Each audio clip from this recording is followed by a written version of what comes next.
923 54956.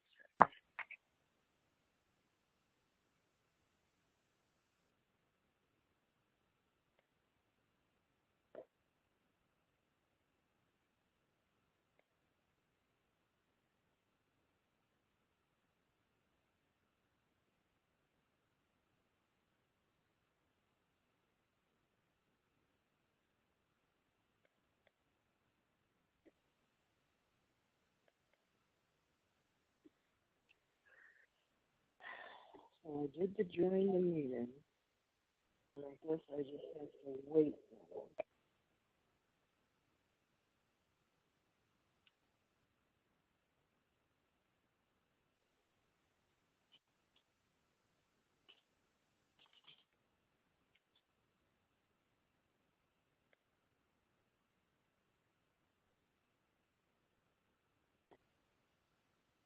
I download the app for the phone meeting experience. I would ask that you please mute yourself unless you are speaking.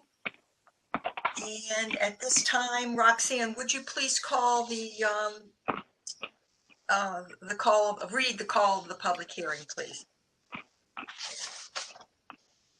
In accordance with Connecticut General State Statute 7-163, the Ledger Town Council will conduct a virtual public hearing video conference on Wednesday, October 8th, 2020 at 6:15 to receive comments and recommendations regarding the following. Number one is to transfer town-owned property located at 332 Ledyard Highway, Ledyard, Connecticut, approximately 96.52 plus or minus acres, known as the Founders Preserve, to Avalonia Land Conservancy, to remain open to public for passive recreation and to be protected in perpetuity under the conservation's care with the following conditions. One, the existing 1,800 square foot house and associated land would be subdivided off the land at Avalonia Land Conservancy's expense. Two, Avalonia Land Conservancy would allow for the continuation of bow hunting on the Founders Preserve property in accordance with Ordinance 100-018, an ordinance providing for archery hunting on certain town-owned lands. Number three, Avalonia Land Conservancy will pay for all conveyances and fees regarding the transfer of the property. And number four, in the event Avalonia Land Conservancy determines that they no longer wish to own or no longer can own the so-called Founders Preserve property, Avalonia will first offer the property back to the town of Ledyard as the last owner of record. Such conveyance will be at no cost to the town other than customary recording and legal fees. The town shall have 120 days to accept or reject the reacquisition. The town shall notify Avalonia in writing of its intent to accept or reject. Should the town choose not to accept the property back, Avalonia would then have the right to convey the parcel to a third party of their choice. And then the second item for public hearing tonight is proposed amendments to ordinance number 300-011, an ordinance providing for the term of appointment and appointment of zoning board of appeals and establishing a fee schedule for the town of Ledyard. Interested persons may submit written communications to town council at ledyardct.org. Please join the meeting from your computer, tablet, or smartphone. The remote meeting participation information for the video conference and draft ordinance will be provided on the town's website at www.ledyardct.org, located under the Agenda and Minutes tab. This was dated at Ledyard, Connecticut, the 15th day of October, 2020, for the Ledyard Town Council, Linda C. Davis, Chairman.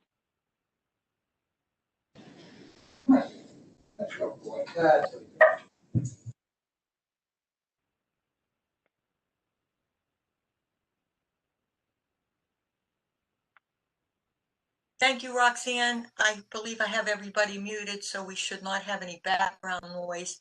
If you are planning to speak, please type your name and address into the chat box.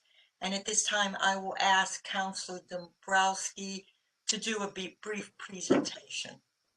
Hi, thank you, Chairman Davis. So this is a piece of property that the town acquired through a tax lien foreclosure. There was, this Founder Preserve was a planned development that had happened back in the late 2000 timeframe. Subsequent to the housing market crash in 2008, the development failed, and then the town took the property based on foreclosed on the property based on a tax lien. I will also state that the Founders Preserve development, when that happened, the developer had written a letter of intent to the town to abandon the plans.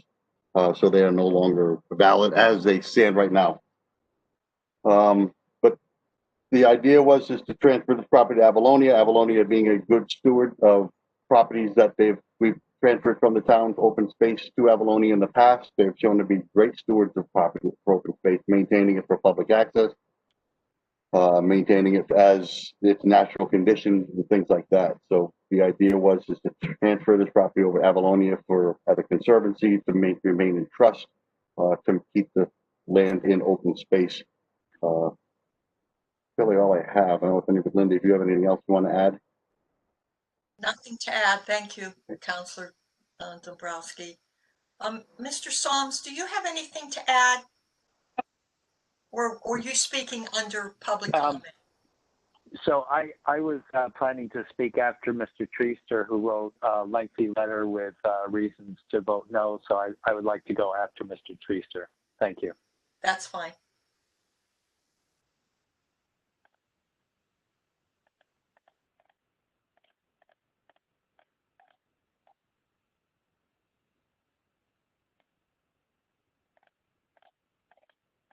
Yes, you're muted, Linda. Thank you, Kevin. At this time, I'm going to move to public comments on the Founders Preserve item, and then we'll go to the public hearing presentation on the Zoning Board of Appeals fee schedule, and then public comments on that. So at this time, I will open it up to public comments on the Founders Preserve issue, and I will call Mr. Dozier first.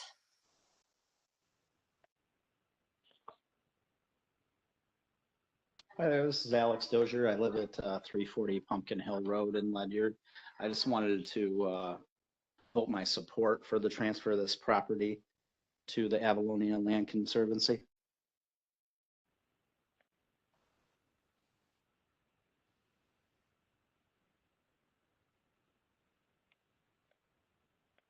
Mr. Treaster would be next. Thank you, Mr. Dozier. Thank you. Can you hear me all right? Yes. Okay, thank you. Good evening. For the record, my name is Eric Treaster. Even though I support open space and passive recreation, I am opposed to the town giving away a 96-acre property that could be worth about $1 million to a tax-exempt entity without first evaluating all of the property's potential uses to see if some uses may better address the needs of our town. I also believe the proposed transfer will, in the long term, be too costly in terms of the loss of new housing, the loss of future jobs, and the loss of tax revenues. The town, if it sells the property on the open market together with its approved subdivision plan, would receive not only the proceeds from its sale, but would also receive 49 acres of deeded open space. The remainder of the property, about 47 acres, would be developed into 35 building lots. Ledyard will eventually need new housing, and when the land is improved with roads and infrastructure and 35 new homes are constructed, the property would generate over $200,000 in annual tax revenue. The town could require the development's roads to be privately owned and its housing to be age restricted, which would substantially reduce the burden the development would place on town resources. There could be other uses of the property that should be considered. For example, the land could be developed as an RV campground, which is an allowed use in R60 districts. Campgrounds, which are currently in high demand, would provide employment opportunities and bring customers into our town. It would also provide a continuing stream of tax revenue with almost no burden on town services. It may be possible with the zoning regulation change to develop the 96 acres into a golf course. The property has wetlands and a pond and well-designed golf courses. Excuse me. And well-designed golf courses are compatible with challenging topography, ponds, and wetlands. A golf course could include age-restricted high-end housing along its fairways. A well-designed and managed golf course would provide jobs and a continuous stream of revenue for the town with little or no burden on town resources. The property could be sold or leased for development and operation as a farm. The lease or sales agreement could include a provision that the farm is required to allow passive recreation as an accessory use of the property. If leased, its use as a farm would provide annual revenue for the town, while at the same time banking the property for the town's future use, such as for a future new school or a future new park. It may also be possible that part of the property's 96 acres, perhaps about 20 acres, could be reserved for use for the Ledyard Fairgrounds. This would leave a significant amount of land, perhaps as much as 76 acres, that could be deeded to Avalonia for passive recreation. I believe that a new 20-acre fairground, together with 76 acres of deeded open space, may be better for the town than a single new 96-acre nature preserve. The property's 96 acres and its approved conservation subdivision plan, if properly advertised and marketed for 1 or 2 years with a well-known commercial real estate broker, would likely sell on the open market for about $1 million. If sold, it would most likely be developed as a 35-lot conservation subdivision called Founders Preserve. Fortunately, there is no emergency, and there is no reason to make such a big decision this evening. I urge residents to vote no on the proposed transfer of ownership to allow time for the property to be marketed and to see what happens. If there is no interest after 1 or 2 years, the town can then make the decision to transfer the property to Avalonia. But if there is interest in the property, which I expect will be the case, the proposals can then be evaluated so we, the public, can make an informed decision if the property should or should not be developed. And I'll be happy to answer any questions. Thank you. Thank you, Mr. Treaster. Mr. Soms at this time.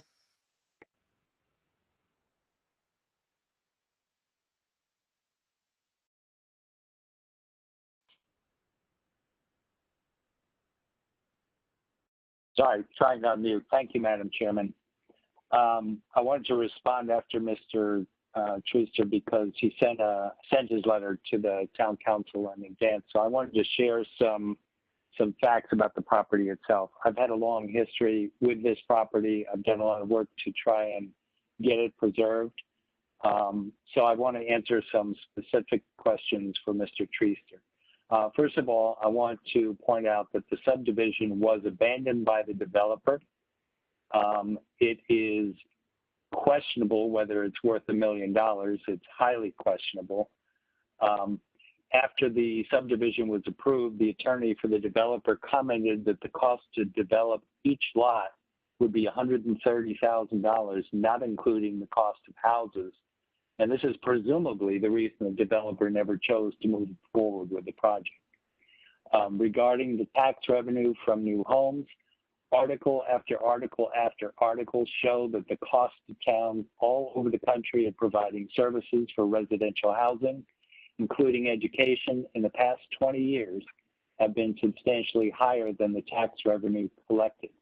In particular, Ledyard has a very high percentage of residential housing, therefore our costs are even higher.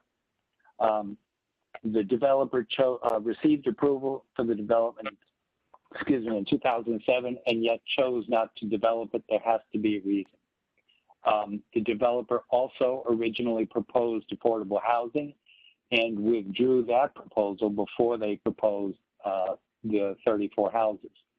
The property includes rocky terrain, boulder trains, steep slopes, wetlands, marshes, ponds, historic stone structures, and streams. The approved development plan included a road with a private shared driveway over 1,800 feet long plus other roadways, that if the development were to be approved or had been approved and then developed, the town would have had to maintain it. So I question how leasing the property to another developer would be any different than the high cost of the original development.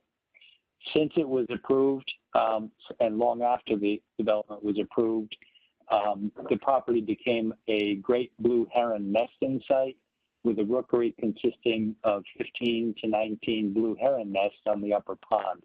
It is highly unlikely a development would receive approval today, because although the blue heron itself is no longer protected, its nesting sites are.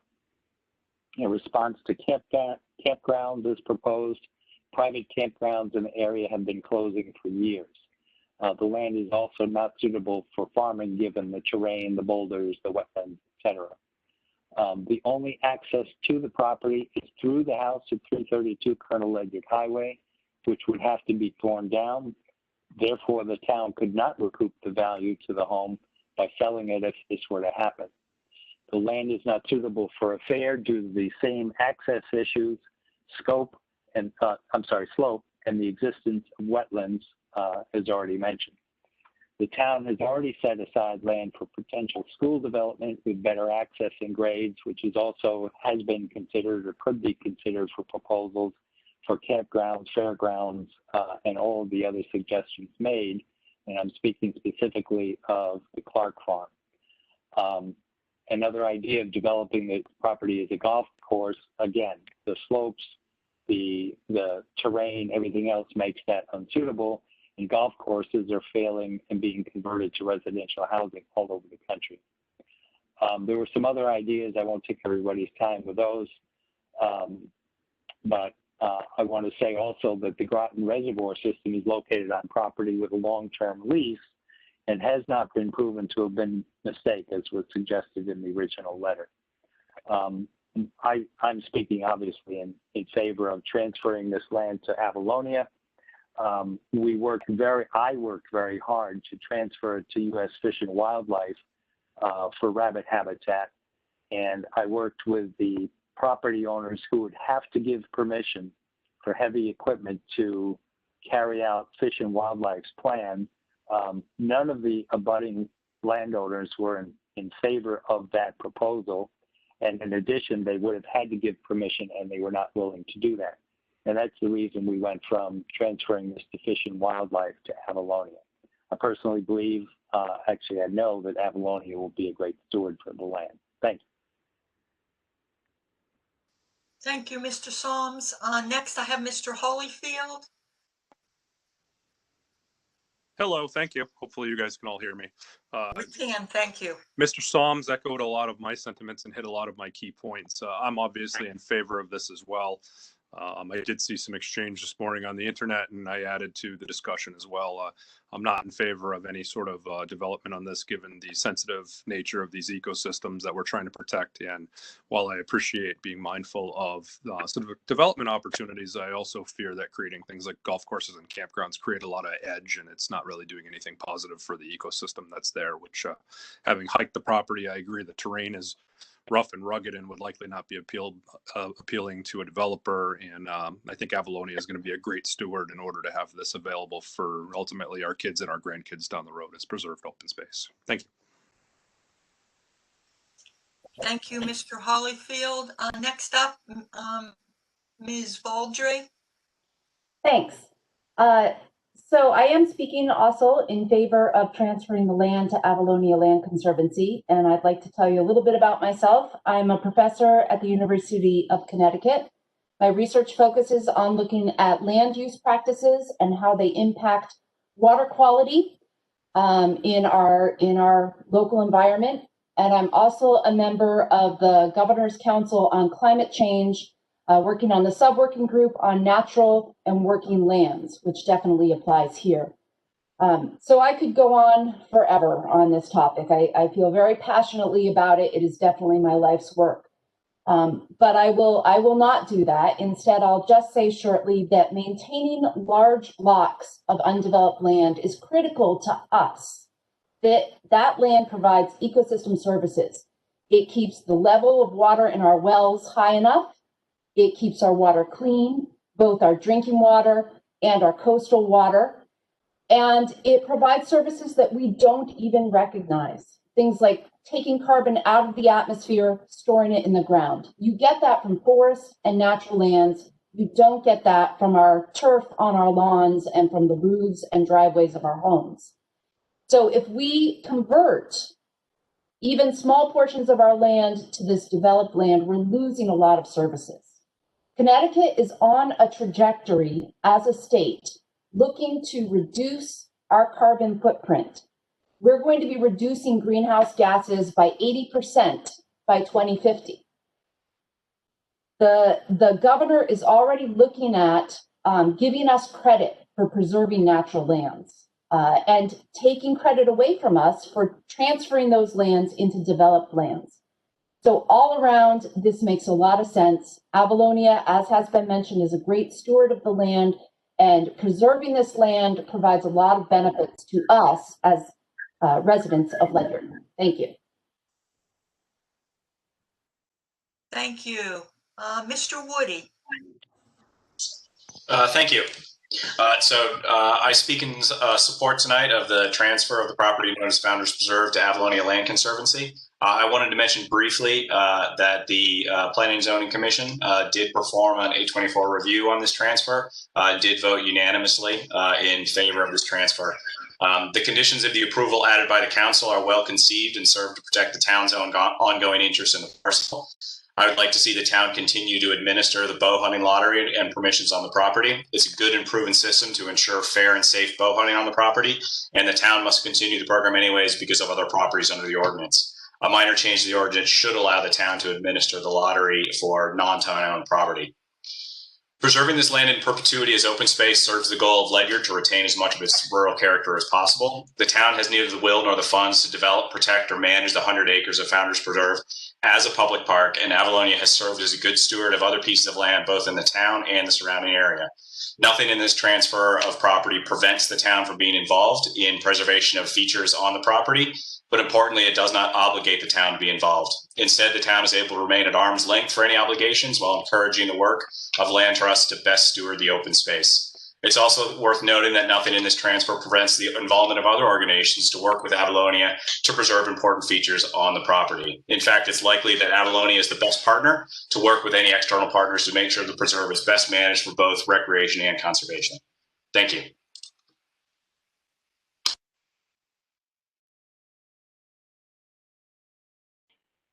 Thank you, Mr. Woody. Ms. Pearson.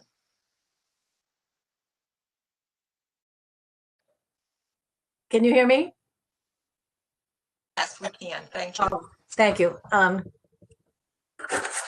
I submitted my Ann Roberts Pearson, 4 Anderson Drive, Gales Ferry. I submitted my comments, which I think I will read for brevity here. I have a question, Madam Chairman. Will any of the submissions for people who are not with us this evening be read out loud?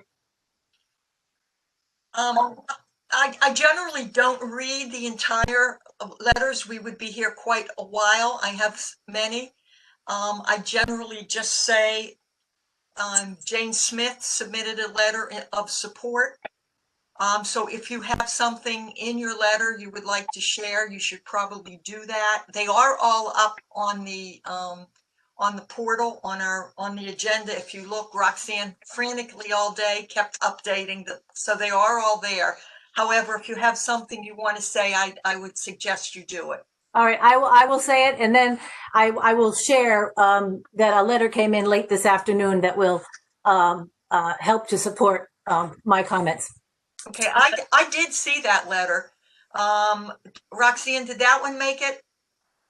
Yes, it did. So the council all saw it, and anybody in the public that looked at the portal would have seen it as well.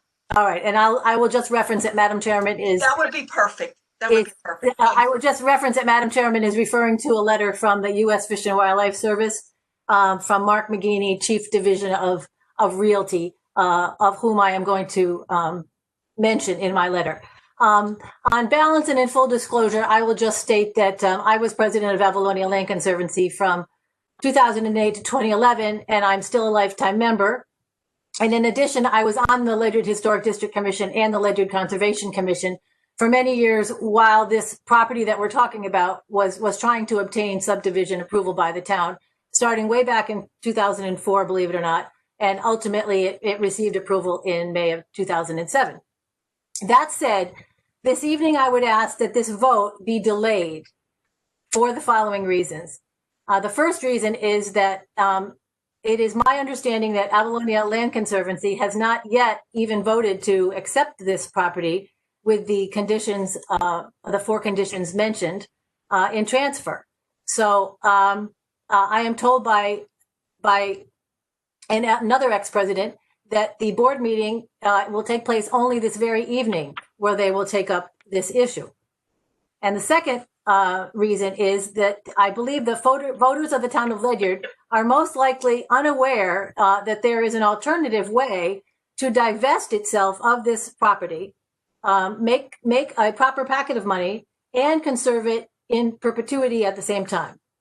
At stake here monetarily is the fair market value purchase price of this acreage, along with an annual refuge revenue sharing payment to the municipality in lieu of taxes. And one would ask, how is this possible? And I would say via the U.S. Fish and Wildlife Service, who is very interested in 96.5 acres due to the Great Thicket National Wildlife Refuge system, which was just signed into being by Congress in October 2016. This parcel is within the official mapping boundaries of the newly established Great Thicket National Wildlife Refuge. U.S. Fish and Wildlife Service visited the property along with many other conservation organizations, including the Nature Conservancy and Connecticut Audubon, in 2018. Since that time, the U.S. Fish and Wildlife Service has been trying to have discussions with the mayor, starting off with an official letter to the mayor on February 26, 2018, and receiving a letter back from the mayor on April 9, 2018, asking them to accept his letter as his intent to open discussions with them. Unfortunately, the mayor has ignored their outreach since that time. I myself made the mayor aware that the very first parcel of Great Thicket National Wildlife Refuge was purchased by the Fish and Wildlife Service here locally in southeastern Connecticut in North Stonington in June of 2020. Thus launching Great Thicket National Wildlife Refuge in the state of Connecticut. And in August 2020, the Land and Water Conservation Fund, created by Congress in 1965, was permanently funded by a landmark bill signed into law by Congress. Permanently funded. This is very important because the Great Thicket National Wildlife Refuge is funded through the Land and Water Conservation Fund. And I also made the mayor aware of this important news. So I would also say that this property has significant cultural, archaeological, historic, and ecological environmental value, not only for Ledyard, but for our nation. It has significant historic value because of its origins as possibly sacred grounds of Native Americans and as colonial sites of the Rogerine Quakers. Certain landscapes are essential to our understanding of history and culture. This is one of those landscapes, a heritage landscape. It will take us substantial resources to properly protect this land if and when it becomes more known to the public. The U.S. Fish and Wildlife Service now has the federal resources to protect all the values of this property that will interpret this American story for generations to come. Knowing that this opportunity exists, why would we want to consider giving this land to a nonprofit, however responsible and well regarded it may be in the community? I again ask that this vote be delayed and that the mayor and the town council please engage with Mark McGeaney, Chief, Division of Realty, U.S. Fish and Wildlife, 300 Westgate Center Drive, Hadley, Mass. And I have provided phone numbers. And Andrew C. French, Project Leader, Silvio Conti National Wildlife Refuge, Stuart B. McKinney National Wildlife Refuge, John Hay National Wildlife Refuge, 103 Plumtree Road, Sunderland, Mass. And I have also given you his contact information. I want to say thank you for listening, and let's be as mindful and as financially savvy about the future of this property as we can be. And shortly after I submitted my written comments this afternoon, Mr. Mark McGinney himself, Chief Division of Realty, put forth a letter to the town council, which seems to have removed the idea of a purchase of the property. And I assume that that is because the town is offering to give the land away to Avalonia. So when the United States Fish and Wildlife sees that the town is willing to give it away, they are reluctant to come forth with funding to purchase because it looks like the town is willing to give it away. So they are talking about conservation easements and engagement with the town or whatever the potential owner of this property is. But I would stress that I do think that it is inappropriate at this time with this information from Fish and Wildlife to take a vote of any kind at this time. I really think that it would be smart for the town council. I'm sure there's still a land use committee to work with Fish and Wildlife and even Avalonia and have all three groups work together to figure out what is best for this property. But there's a lot at stake with this property. And I hope that we can delay the vote until such time as discussions have been had. Thank you. Thank you. I would just clarify that the town council has already voted, and it would be up to the town meeting to determine that. Next up is Mr. Cherry. Good evening, Chairman Davis. Mike Cherry, 5 Whippoorwill Drive in Gales Ferry. Currently a member of the Planning and Zoning Commission and served as chair of the previous Planning Commission during the time this subdivision was being considered and approved. I want to echo what Councilor Solms has said and echo part of what Ms. Pearson has said. I agree with her. I remember her comments during the public hearings. And at that time, we were all looking at how to preserve the significant cultural, archaeological, and historic regions of this property. There is a archaeological management plan. The mayor has a copy. It's on file with the town. It falls into what I consider a once in a lifetime opportunity to preserve a segment of land in Ledyard that not only talks to the Rogerian Quakers and their history, but as Ms. Pearson pointed out, there are significant findings that predate written history from indigenous people that lived here at the time, all verified through the State Archaeological and Cultural Preservation Office. And then when you throw in the environmental and wildlife parts and preserving it forever, I can't think of another piece of property in Ledyard that has all those plus marks for preservation. So I strongly support this. Thank you. Thank you, Mr. Cherry. Linda Shaw, please, is next. Hi, good evening. My name is Linda Shaw, and I live at 330 Colonel Ledyard Highway. I unfortunately happen to be the person who lives next door to this property, and I've lived through the horrors of living next door to this property. And while I'm in favor of it being preserved for all the important reasons, I wish that someone would speak to what's going to happen to this property if it is transferred to Avalonia. Where's the public access is going to be? Who's responsible for maintaining them? And what's the story with the property after the 332 house? Mr. Solms, could you address that, please? Are you able to address that? Yes, I'd be happy to. So there are 2 ways to access this property in addition to the house at 332 Colonel Ledyard Highway. The developer's plan in purchasing that house was to demolish it. That's where the road was originally going to go. That's where you would enter the development. The The house, as mentioned in the proposal, would be split off from the property so that the town can sell the house and presumably recoup some of the tax losses that it took the property for non-payment with. That leaves two other ways to access the property. One is a private pentway known as Paint Mill Pentway. And the definition of a pentway is, it's a dirt road, first of all. The definition of a pentway is that it's a private road owned by the people who live on the road.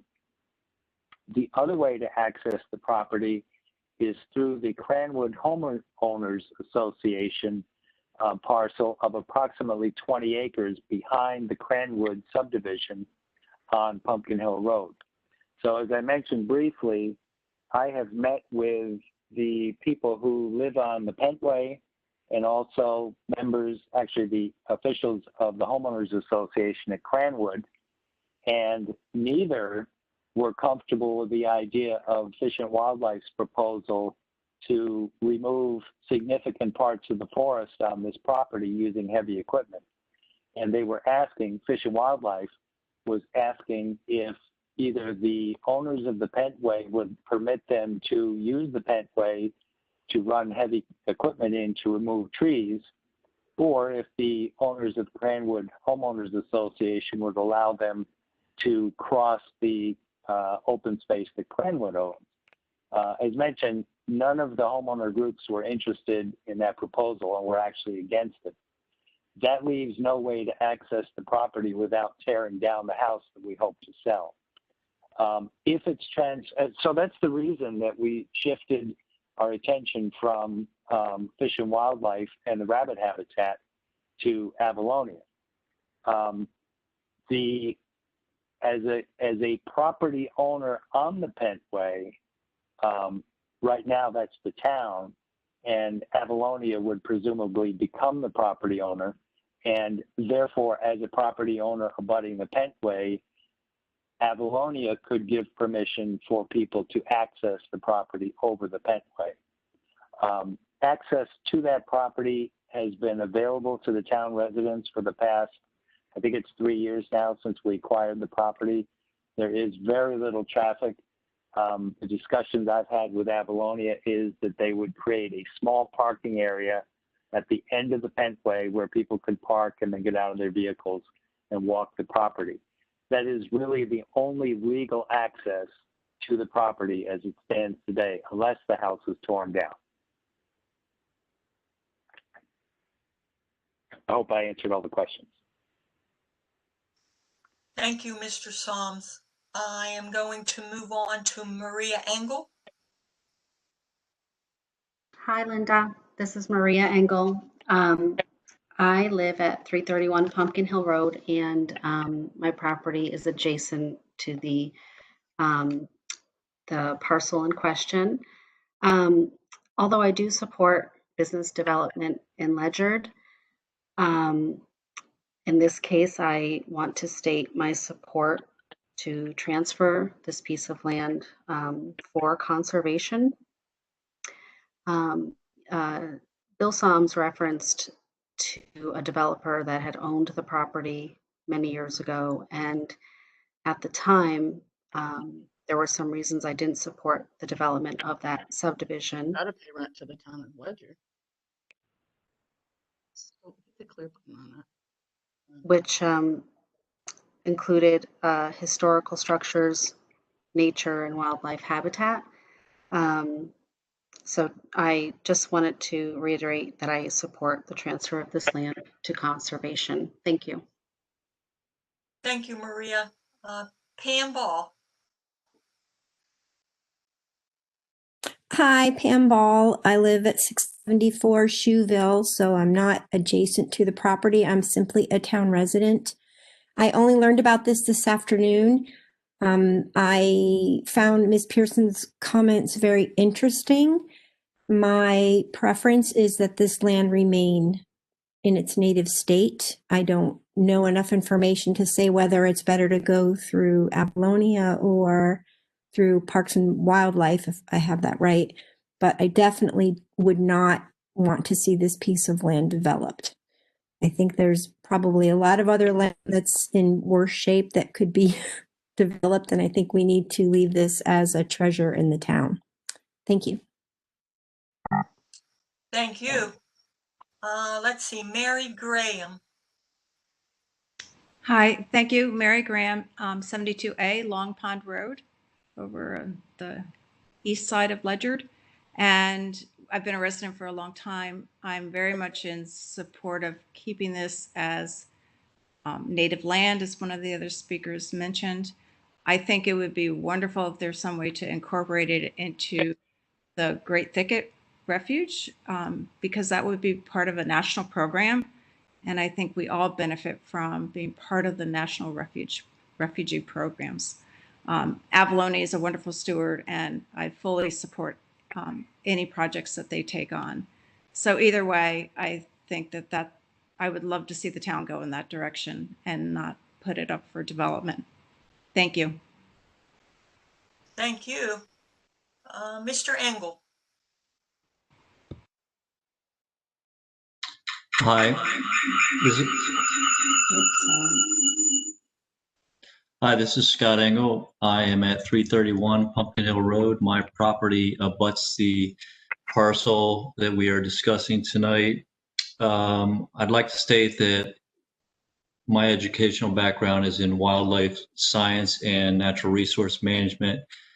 And this parcel is a true treasure. As Mr. Solms and some other folks had stated, there's a very large blue heron rookery back there on the upper pond, as well as beavers that have occasionally inhabited the area. There's kingfishers. There's quite a large waterfowl population that migrates through the area.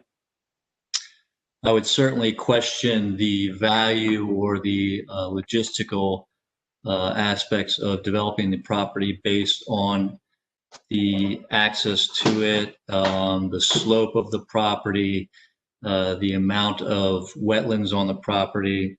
I support the property to be protected in perpetuity. Ms. Pearson raised some good points. I do know that the U.S. Fish and Wildlife Service walked the property to look at it in terms of habitat for the New England cottontail. I think the Avalonia group are great stewards as well. So I want to support or extend that I support protecting the property in perpetuity and not to development. Thank you. Thank you. Karen Boreski. Hi, I'm Karen. I live in Gales Ferry, and I found about this meeting the other day in the day newspaper, and I just wanted to voice my support of the transfer of the land in light of what was said to whoever can conserve it in the best way possible. I think it's important to conserve land right now with what's going on in the world, where all the trees are being cut down and, you know, fish are dying. So this is going to be a treasure for our future, for wildlife, for children, for clean air and water. So I'm hoping it will be conserved. That's all I have to say. Thank you. Thank you. Julie Woody. Hi, thank you. I'm Julie DuPont Woody. I currently serve as Avalonia's Vice President. And I just, first of all, want to clear up some confusion. Avalonia's board has not voted on this property. However, we cannot vote on this transaction until we have a positive referendum from the town to vote on, a positive offer from the town, something that we can vote on. Our Ledyard Town Committee and the Acquisitions Committee of Avalonia did fully support the transfer of this property.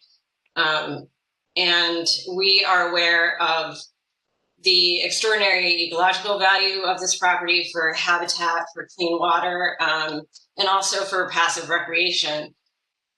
We are open to working with other outside organizations if the opportunity exists to do so. Avalonia has done this in the past. We have experience with this.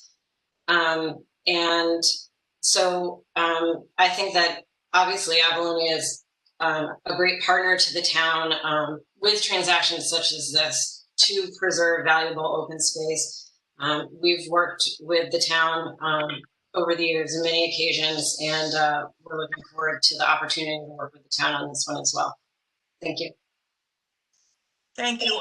Is there anyone else wishing to speak at this time? Deborah Vessels. Could you state your address, please? Yes, Deborah Vessels, 1055 Colonel Ledyard Highway.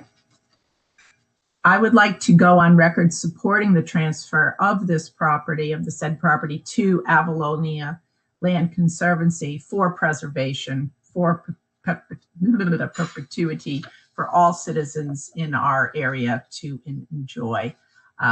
It's real important that we just don't develop everything along the way. And this is something that I think the town should look at and highly consider doing. Thank you. Thank you. Anyone else wish to speak? Mr. Mogul.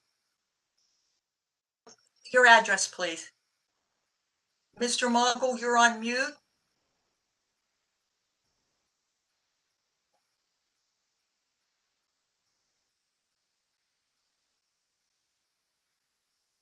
Oh, thank you. Thank you for that. My name is Paul Mogul.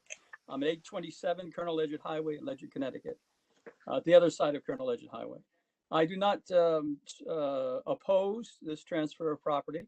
I prefer, as pointed out by Ms. Pearson, to use the U.S. Fish and Wildlife Association as the receiver because of the long-term beneficial impact on the city of Ledyard.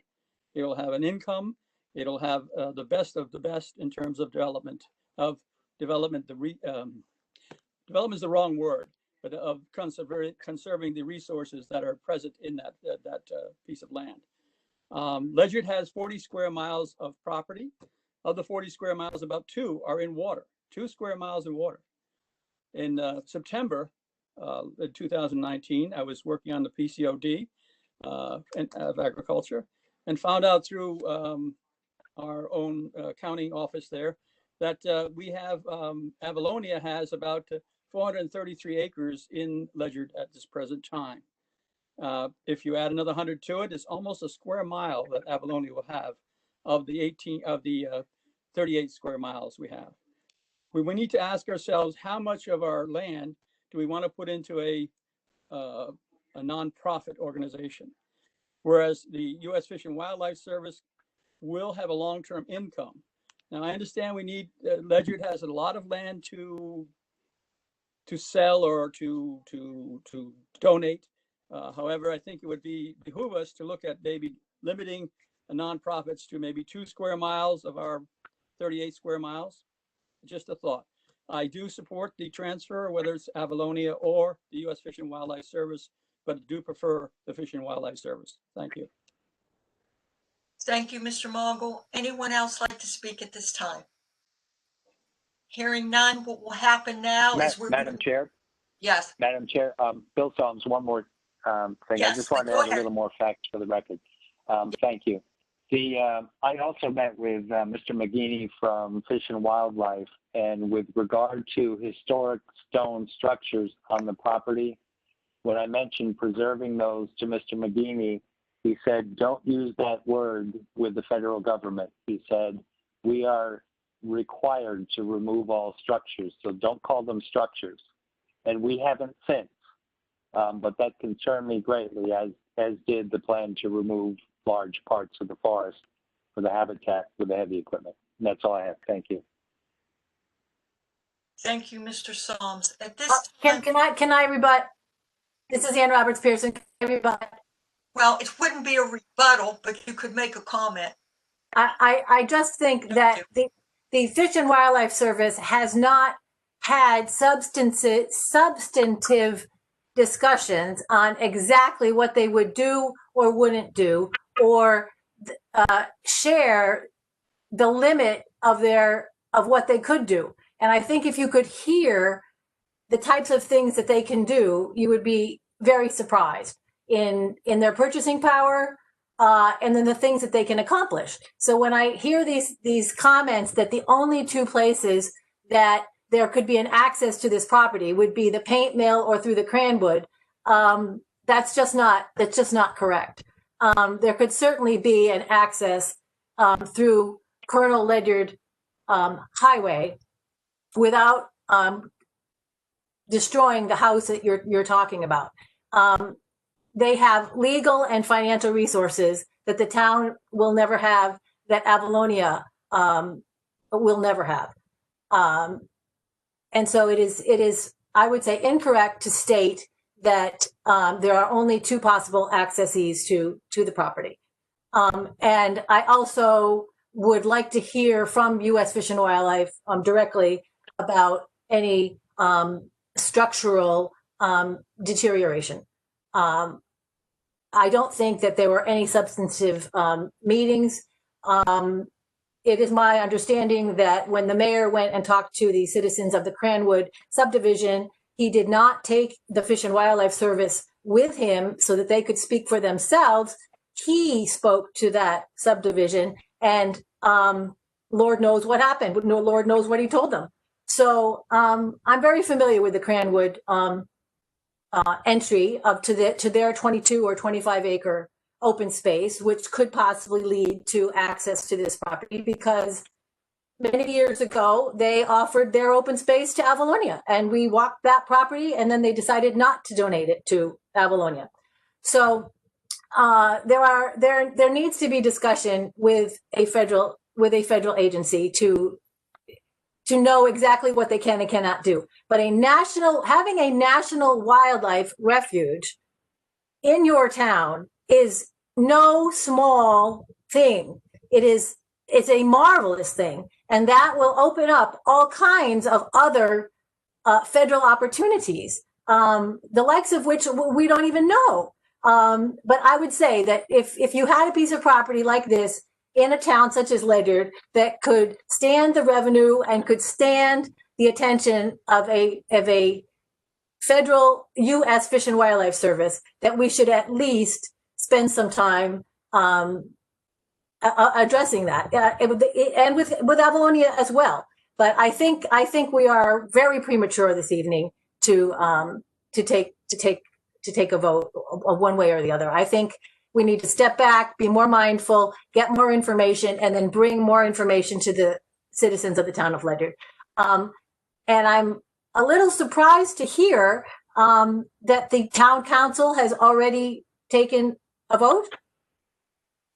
We voted to send it to a town meeting. It's the town people that get the vote on this. As our votes tonight will be just as every one of the people that are here's votes. Oh, I see. Okay, well, good. And I don't think there's any rush on this, but I think that the fact that the Fish and Wildlife is there, that the mayor has ignored their outreach, is shortchanging the citizens of the town of Ledyard. That's what I think. I don't think it should be. Thank you for your comments. Thank you. Thank you. Is there anyone else that likes to speak at this time? Okay. Mr. Chairman, yes. Yes. Anything new to add, Mr. Treaster? Anything new to add? Hello? Yes. Is there a way to delay this vote, to continue the public hearing until an opportunity has been reached to communicate with the federal people? Perhaps the mayor could proactively make contact. We could learn some more and then continue the public hearing, say, a week from now. You could defeat the motion.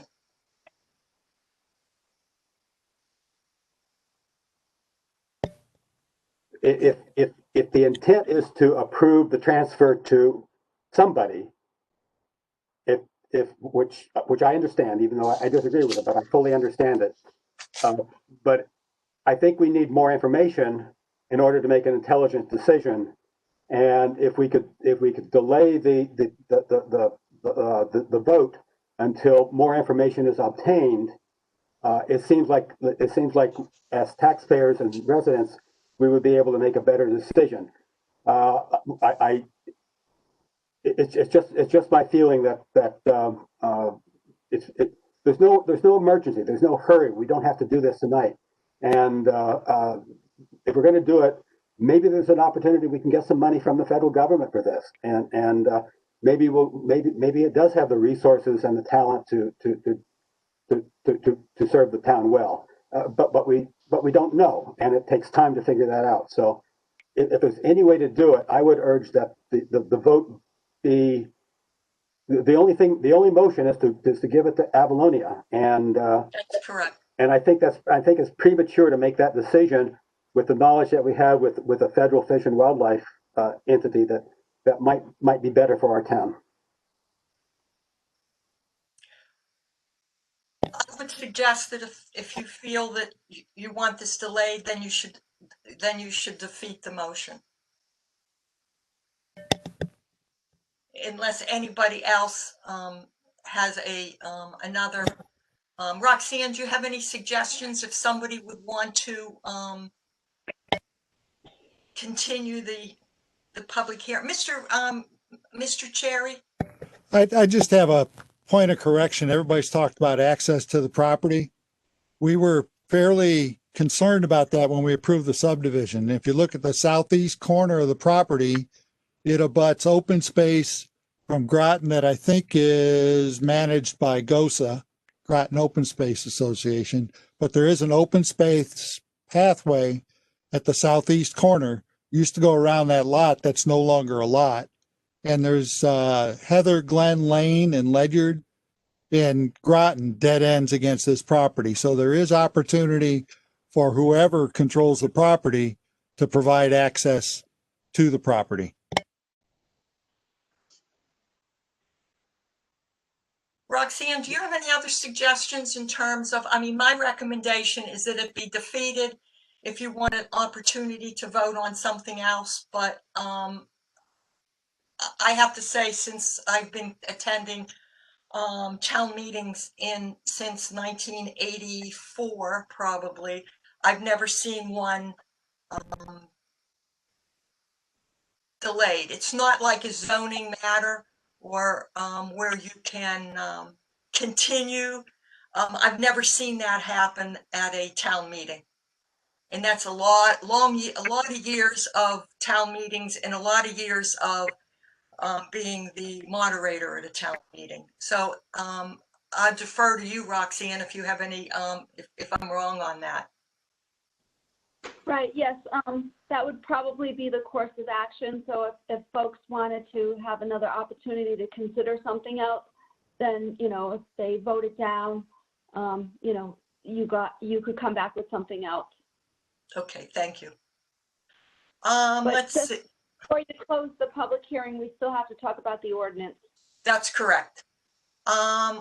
Let's see. I have a few other people with which to speak.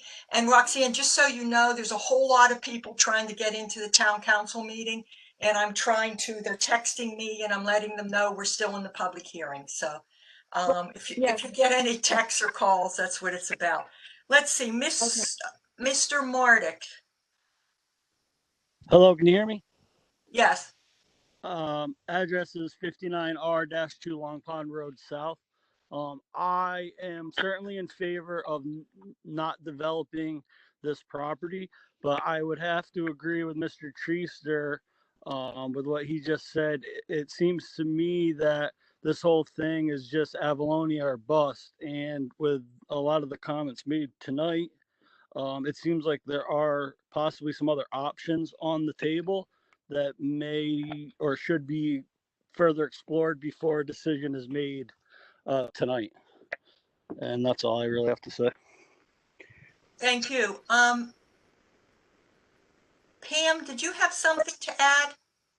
I just wanted to revisit the comment about the Pentway and the parking at the end of the Pentway. I live on a Pentway, and I would be terribly unhappy if all of a sudden I had a lot of traffic on my Pentway that I have to maintain, and people were parking. The reason why people live on Pentways is because they like their privacy. So I just think that we have to consider that too when we consider what to do with this land. Thank you for comment. At this time, I am going to move on to the second subject of our public hearing, which is the issue of, right, I just have to find my cheat sheet. Mr. Solms, you are presenting this. I know this is the fees. Yes, thank you, Chairman Davis.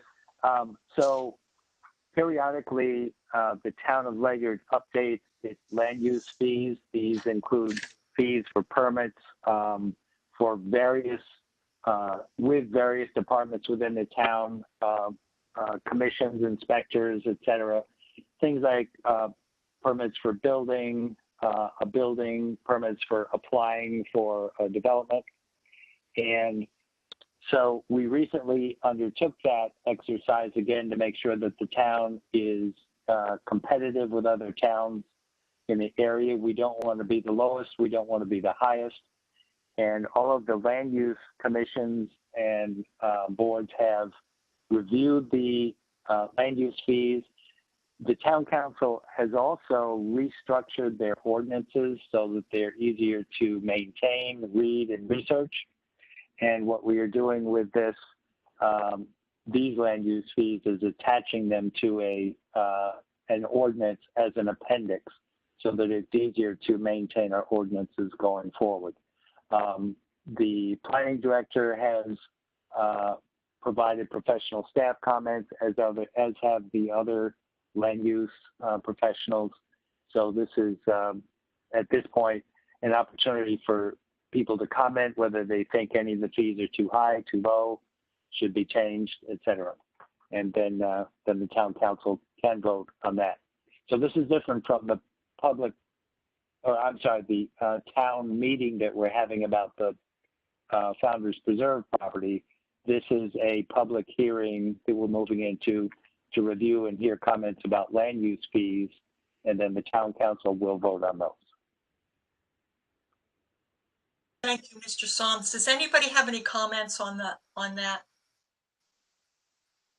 Mr. Mogul? Paul Mogul, 827 Colonel Ledyard Highway, Ledyard, Connecticut. I'm also a member of the Inland Wetlands Commission, and we voted on our fees and presented them to the EDC, the Economic Development Council, and Land Use Councils. I read this evening very curiously, though, that the fees for Zoning Board of Appeals are quite exorbitant, at $500 for someone trying to appeal a violation. It doesn't cost nearly that much to post in the New York Times. No, in the Day, yes, the registered newspaper. It might be more like $125 or $150 would be more reasonable fee. It seems that $500 to publish and then adjudicate or whatever, it seems a bit excessive, since we are all volunteers in these commissions we serve on. Thank you. Thank you. Mr. Cherry. I understand Mr. Mogul's comment, but you have two postings prior to the public hearing that's required and a posting after you've made the decision. So you're talking about three different postings, and 500 barely covers that. And I think Mr. Treister also has good information on how much it actually costs to post. Thank you. Any other comments?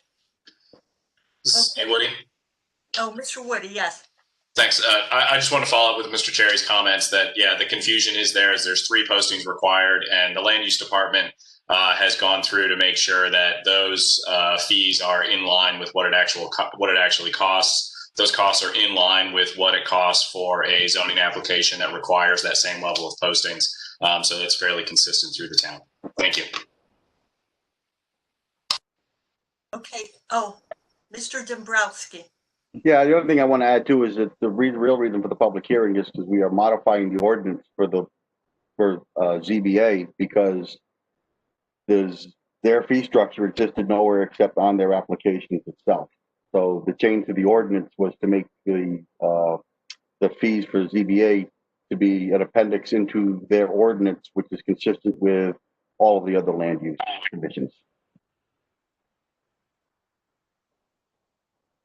Okay, hearing no other comments, I would like to adjourn this public hearing, and we are going to just take a little pause, just a minute. Everybody can freshen their drinks, and we will move right to the town meeting, but just only a minute.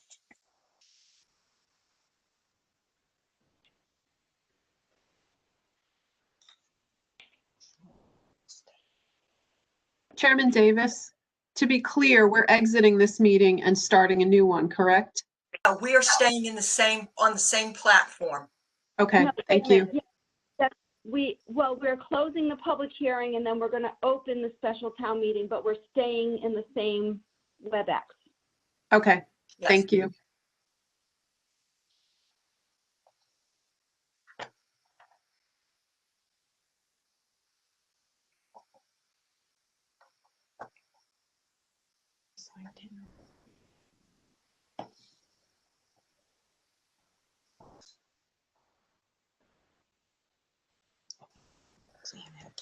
Okay, I'd like to call this special town meeting to order. At this time, I'll call for nominations for moderator. I make a motion Linda Davis be moderator. Motion's been made. Is there a second? Councilor Solom seconds. Motion's been made and seconded. Any other nominations? I move the nominations be closed. Is there a second? Councilor Solom seconds. Okay, I have a little bit of an issue I need to deal with. As we vote on a number of things here, I want to make sure that whoever call-in user number 2 is, number 7 and number 9, do you know who you are? Because I have no knowledge if you live in Ledyard. Everybody else on this that I can see or see a name, I recognize as a Ledyard resident, but we have a number of people that I do not know who they are. So if you would like to state who you are, otherwise we're going to have to do a vote by hand or specific names. Chairman Davis? Yes. Councilor Solom's with a suggestion. I think if Roxanne unmutes those call-in users and they speak their name and their address, we'll see their microphone blinking, and then we'll at least know which person is call-in user 2, call-in user 9, etc. And we would have to take their word for the fact that their name and address is what they say it is. Okay, if you would like to unmute user 2, user 9. User 9, I think, is unmuted. Is unmuted. Number 2, I can't seem to unmute them. Okay, let me try. I cannot either. The other thing is it could be somebody that's calling in as well as being on their like iPad. Right, yeah, that's Correct. true. Yes, that is true. Okay, I just unmuted number 2.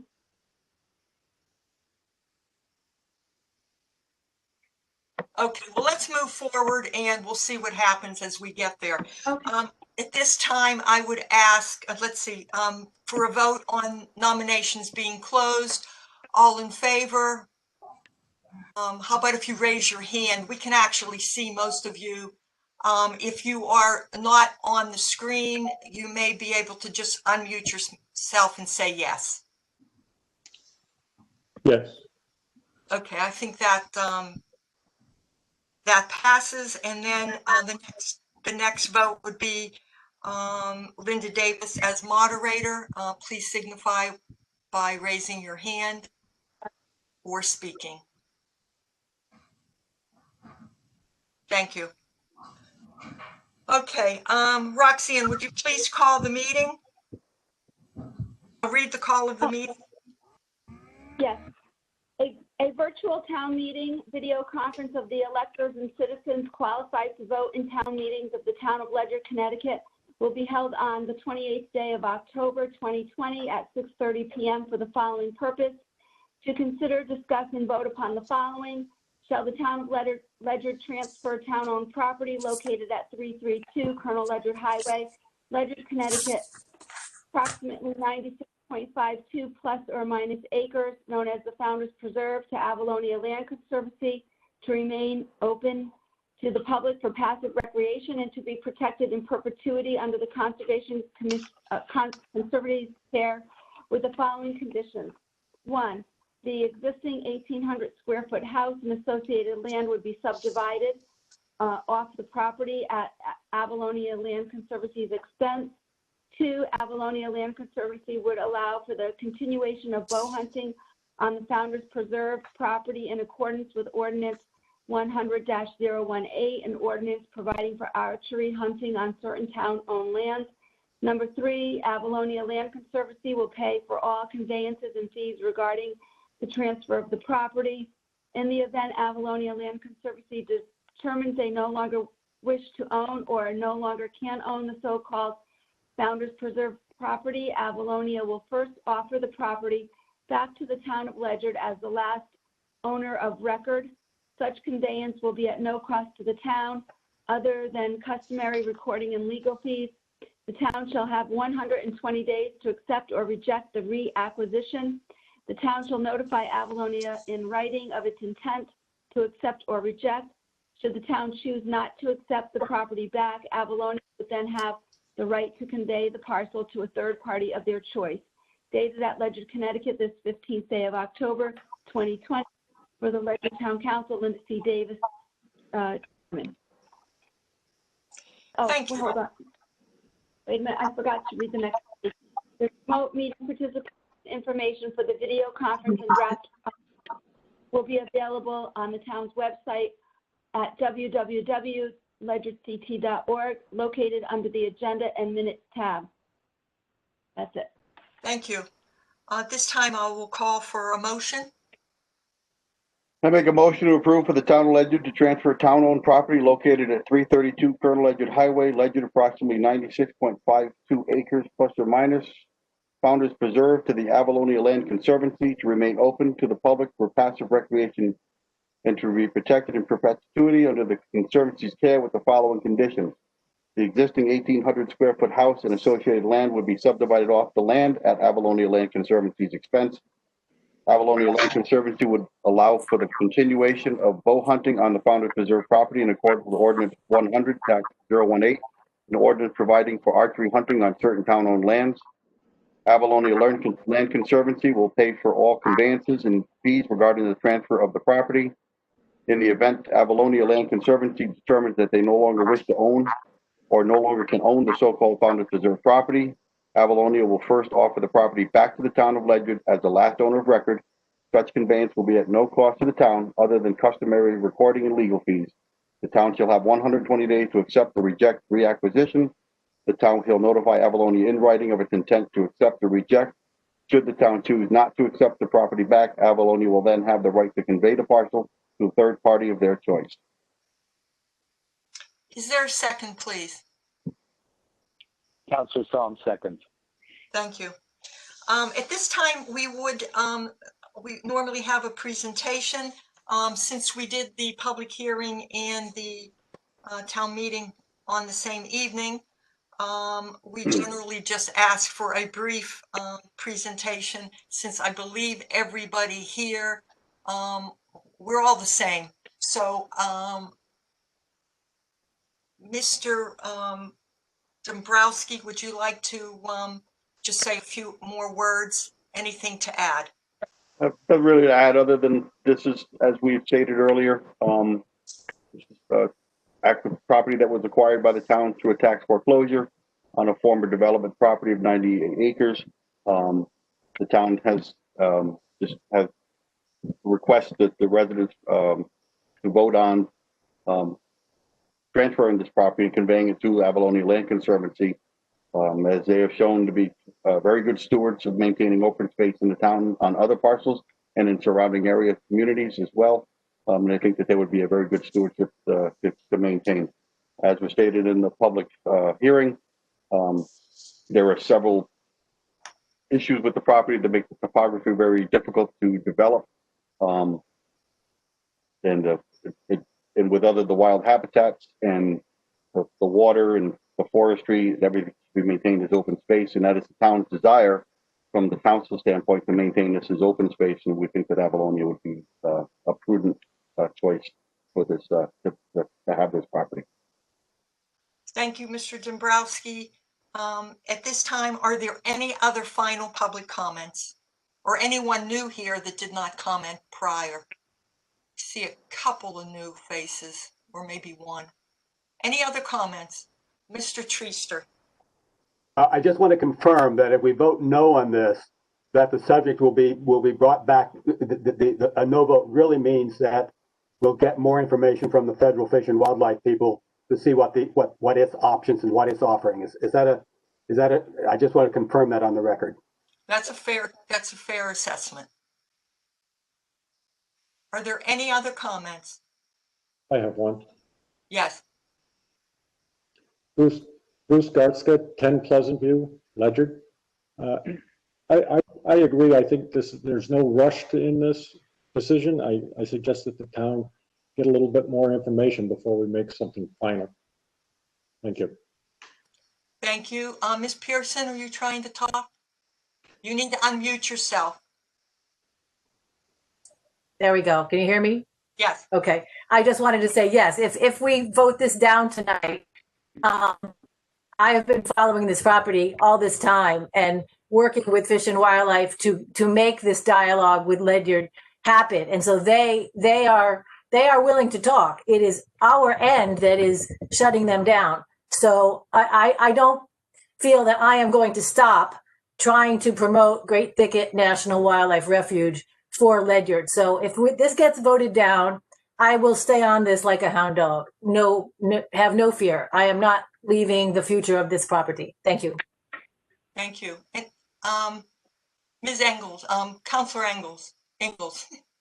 It was only today that I learned that there was another option. It sounds like the nearly unanimous desire of our town is that that the property be conserved. So that's not the question here.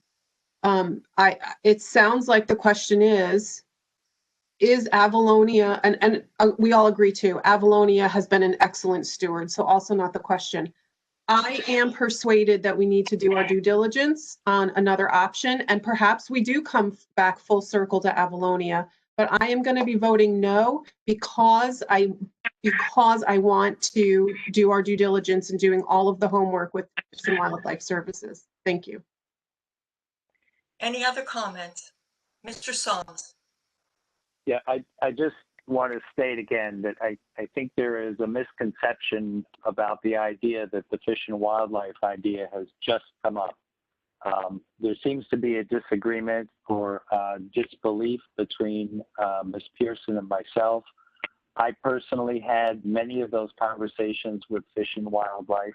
I think Mr. McGeaney is a wonderful person. They came to see us 3 times. We've met with them. It's my personal conviction that we have done our due diligence and that Avalonia had the better offer for all of the reasons I stated, primarily the concern that Fish and Wildlife could not commit to how much of the forest they would remove. They made the statement, and I will stand by it, that they said do not use the word structures, that structures have to be removed by the federal government. They insisted that every 10 years they would be coming back with heavy equipment to remove forest to maintain that rabbit habitat, which I'm all in favor of, but this is not the right place to remove an old growth forest to create rabbit habitat with heavy equipment that neighboring landowners object to. So the due diligence that was done by the mayor and myself took place over a period of 18 months to 2 years. And when Avalonia came along, we felt this was a better recommendation and a better offer. And we took that to the town council, and the town council has chosen to bring that preferred offer to this vote. Thank you.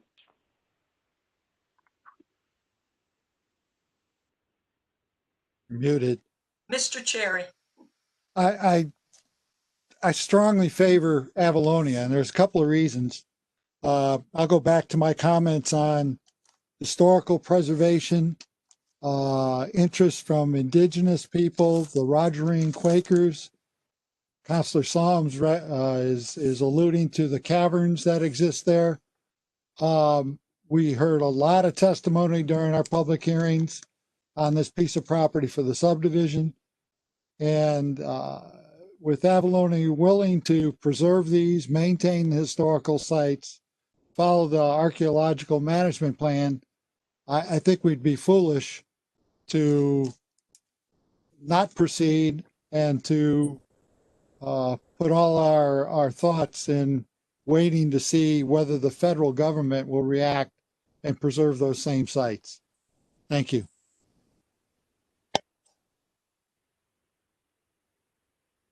Mr. Treaster?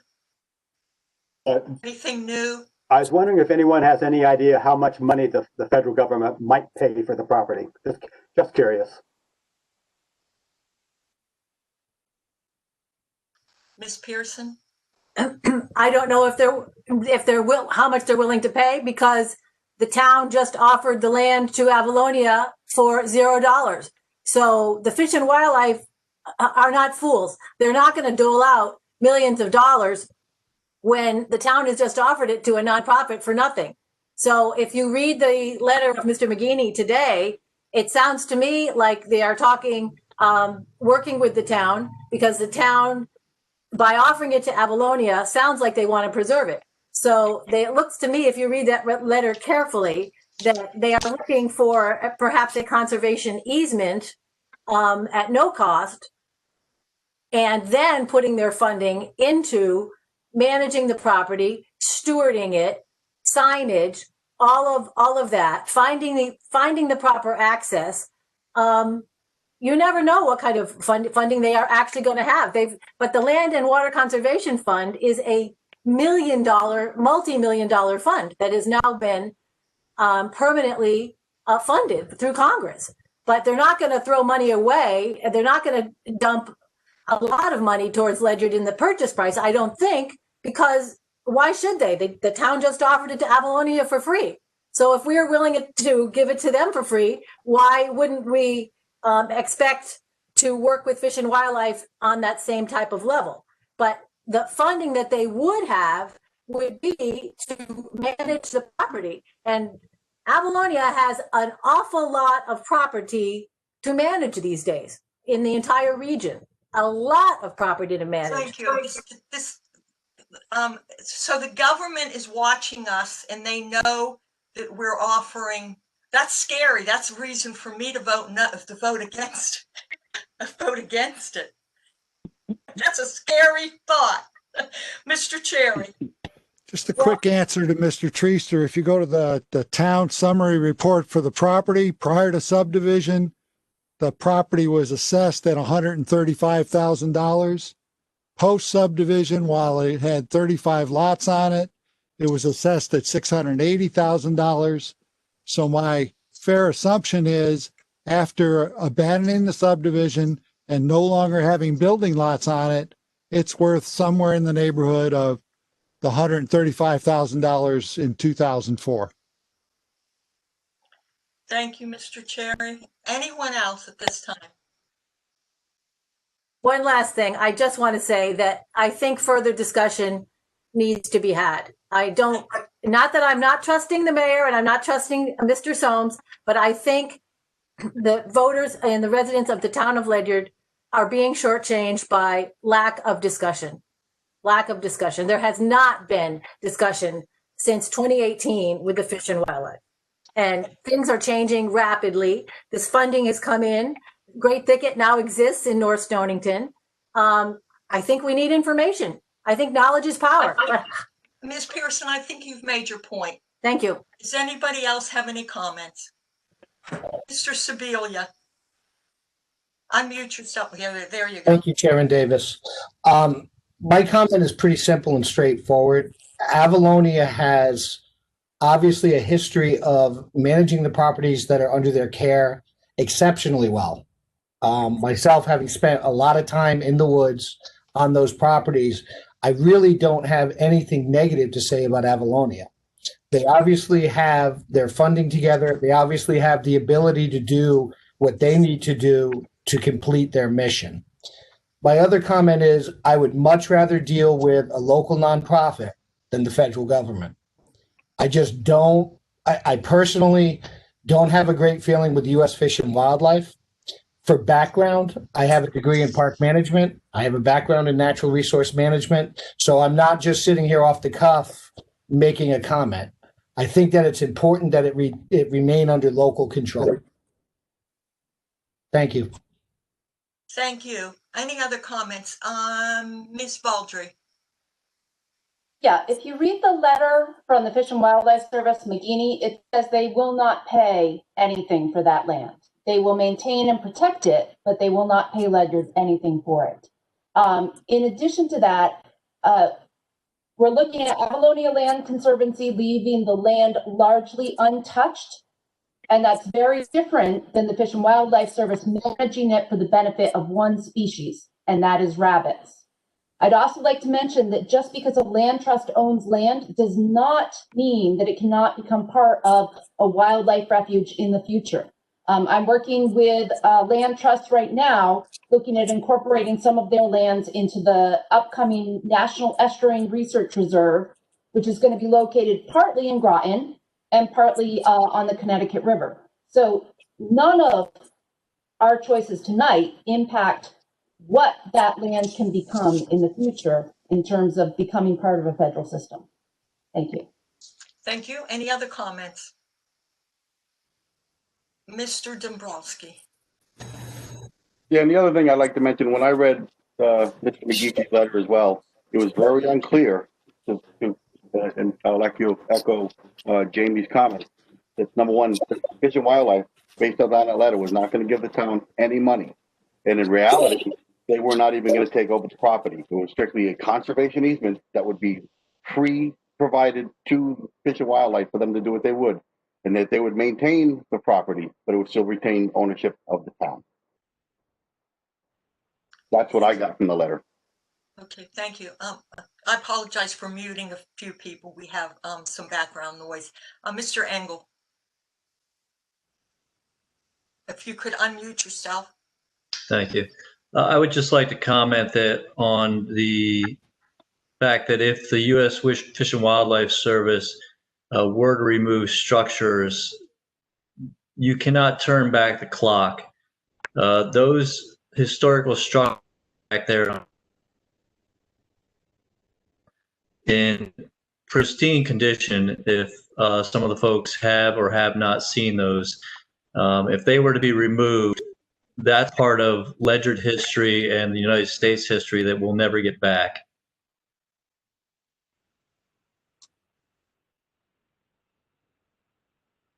Thank you, Mr. Engel. Ms. Pearson, you need to unmute yourself, please. I think we need to talk to Fish and Wildlife exactly to know what they have to offer and what they would or would not do with the property. I don't think we have that information. So while Mr. McGinney's letter does leave a lot of areas rather ambiguous, I don't see that as a bad thing. I see that as that they are willing to work with the town. I also see that if you read it carefully, are willing to work with Avalonia as well. Yes, I agree with Ms. Vaudry that it could be become a part of Great Thicket National Wildlife Refuge, no matter who owns it. And that would be a wonderful thing. But I just don't think that Avalonia has the funding or the volunteers or the resources to protect all those special structures that Mr. Engel is talking about. They are going to need protection. And we are not sure that the Fish and Wildlife is suddenly going to come in and bulldoze anything or cut acres of forests or make patch cuts or anything. We need to hear how they would be managing that rookery and for bunnies and for many other species at risk. But without the information, how would we know? Okay, So, Ms. Pearson, you've repeated yourself many, many times. I'm ready to move, unless anybody objects, I'm ready to call for a vote on the question. I will read the question one more time, just because that's the process and the procedure, so you will be hearing it for the third time. Shall the town of Ledyard transfer town-owned property located at 332 Colonel Ledyard Highway, Ledyard, approximately 96.52 acres, Founders Preserve, to the Avalonia Land Conservancy to remain open to the public for passive recreation and to be protected in perpetuity under the Conservancy's care with the following condition. The existing 1,800 square foot house and associated land would be subdivided off the land at Avalonia Land Conservancy's expense. Avalonia Land Conservancy would allow for the continuation of bow hunting on the Founders Preserve property in accordance with Ordinance 100-018, an ordinance providing for archery hunting on certain town lands. And the Avalonia Conservancy will pay for all conveyances and fees regarding the transfer of the property. In the event Avalonia Land Conservancy determines they no longer wish to own or no longer can own the so-called Founders Preserve property, Avalonia will first offer the property back to the town of Ledyard as the last owner of record. Such conveyance will be at no cost to the town other than customary recording and legal fees. The town shall have 120 days to accept or reject reacquisition. The town shall notify Avalonia in writing of its intent to accept or reject. Should the town choose not to accept the property back, Avalonia will then have the right to convey the property to a third party of their choice. So at this time, I think the way we will do this is I am just going to ask for a hand raise, and then I'll go to the folks that aren't on the screen. So all those in favor, please raise their hand. Roxanne, are you, so I have 1, 2, 3, 4, 5, 6. Help me out here, Rox, because if the pictures just changed. Yeah, I'm counting. So I'm going to do it by name. So I'm seeing yeses. I think that's the best way. Okay, I'm thinking for yeses, I'm gonna call out the names. So we've got Bill Soms, we've got Jamie Baudry, Raise your hand. Kevin Dombrowski, Maria Engel, Mary McGrattan. This is important. Mary, Mike Cherry, Nate, Woody, and Julie DuPont Woody, Riley Baudry, Scott Engel, Robert Shalaba, Steve Holyfield, Tom Malone. Okay, did I miss Karen or Jean Shalaba. Alex Dozier. Okay, that's everyone I see. Did I miss? You missed Councilor Sibilia. Okay. Her vessel. Okay. Who? Barbara Duncan. I just got you, Barbara. Deborah Vessel. Deborah Vessels. Yes, I just got Deborah Vessel. Jean Shalaba. Graham. Do you have Jean and Robert Shalaba? I have Robert, so I will put down Jean. Mary Graham. I've got Mary Graham. So I'll count up how many we have. We've got, Linda, were you a yes? Yes. Okay. David Vessels. I've got Deborah Vessel. And David, John David Vessels. Hi, Dave. 1, 2, 3.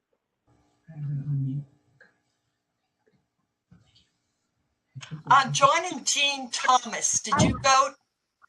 No. You're a yes or a no vote? Yes. Yes. Okay, so you have John and Jean Thomas? Yes. Thank you. This is interesting. Never have done this before, obviously. Karen and Mr. and Mrs. Parkinson. So you're yes.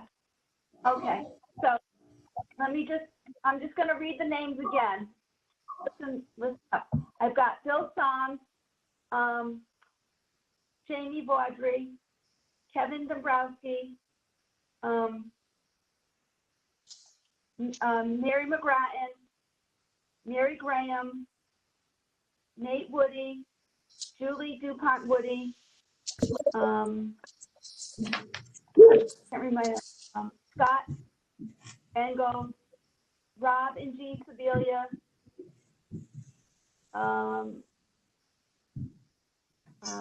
Tom Malone, Karen Orsky, Alex Dozier, Barbara Duncan, Tony Sebelia, Deborah Vessels and David Vessels, Linda, John and Jean Thomas, and Mr. and Mrs. Parkinson. And I think Mike, Kevin, were you a yes or a no? Kevin, were you a yes or a no? I was a yes. Okay. You called me earlier. I got you right there. Okay, so did I miss anyone who wants to say yes? Roxanne, it is Jean and Robert Shalaba, not Sebelia. Shalaba. I'm sorry. Yes, I got you. I'm sorry. Okay, thank you. Okay. Okay. I thought you called my name. This is Maria Engel. But yes, I do have you. Okay. For a yes. Yeah. Okay. So we're going to go 1, 2, 3, 4, 5, 6, 7, 8, 9, 10, 11, 12, 13, 14, 15, 20, 21, 22, 23, 24, 25. I've got 26 yeses. Okay, and now opposed, please raise your hand. Okay, Eric Treaster. And Robert, Paul Mogul. Oh, Mike Washington. Andra Engel. Okay, I'm going to read the names that I have that say no, and if I miss anyone, let me know. I've got Eric Treaster, Mr. and Mrs. Robert, Paul Mogul, Mike Washington, and Andra Engel. Is there anyone else that wants to say no? Here, Bruce Garska and Rosemarie Garska.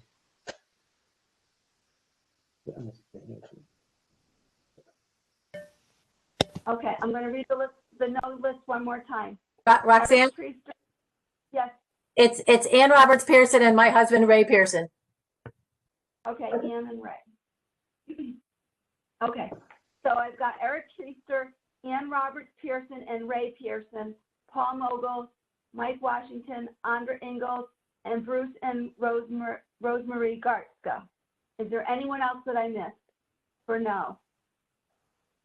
Okay, so that's 1, 2, 3, 4, 5, 6, 7, 8 no. And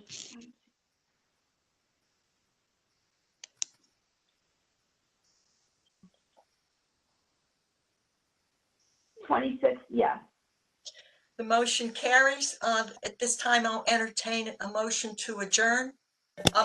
Before I ask for that motion, I'm sorry, just so that some of you know that are moving on to the next regular town council meeting, there will be about a 3 or 4 minute gap between signing off here and signing on to the next meeting because there's a little bit of technology that happens. I would like to thank all of you for attending. This is a little awkward, but we managed to pull it off. Thank you. So is there a motion to adjourn, please? So moved, Mike Cherry. Motion's been made. Is there a second? Second, Counselor Ingalls. Motion's been made and seconded. This meeting is adjourned without exception. Thank you for attending. Good night. See you soon. Yeah. Thank you. It's a good discussion.